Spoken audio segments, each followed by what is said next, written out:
share with you how to cut your own hair. Lalo na ngayong pandemic na mahirap magpa-appointment sa mga hairdresser or mga manggugupit ng buhok. So, we have to do it our own way.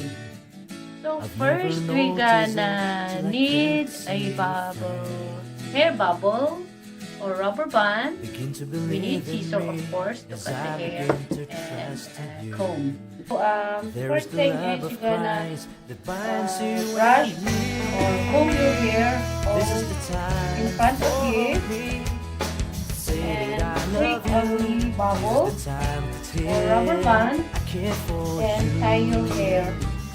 This is the time I need to change for a better me, and this is the time for you, And then that's time tie for up, all of that. right? And then take another bubble or rubber band and Say that I love you, tie it again time to tell. where you want your hair to be cut. This is the time For me, I need to change for a better me, and this is the time for you, So yan, and time for again, all of that. okay? So I'm gonna cut this. We are one family.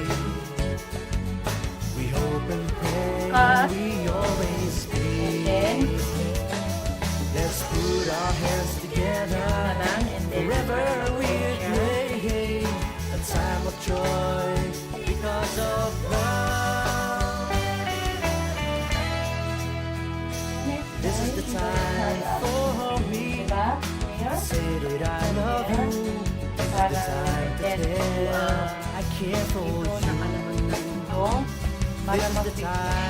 time I need to change Okay. for a better me, and this is the time for you, a time for all of that.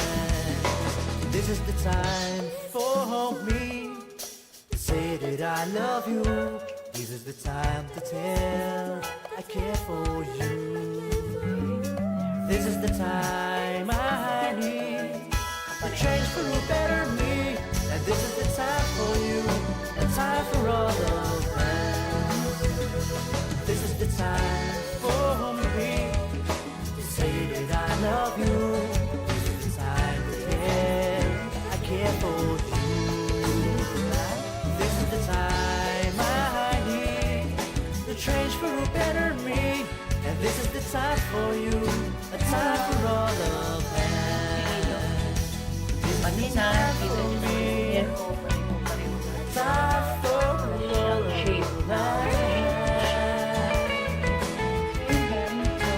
Simple as that. And thank you very much for watching.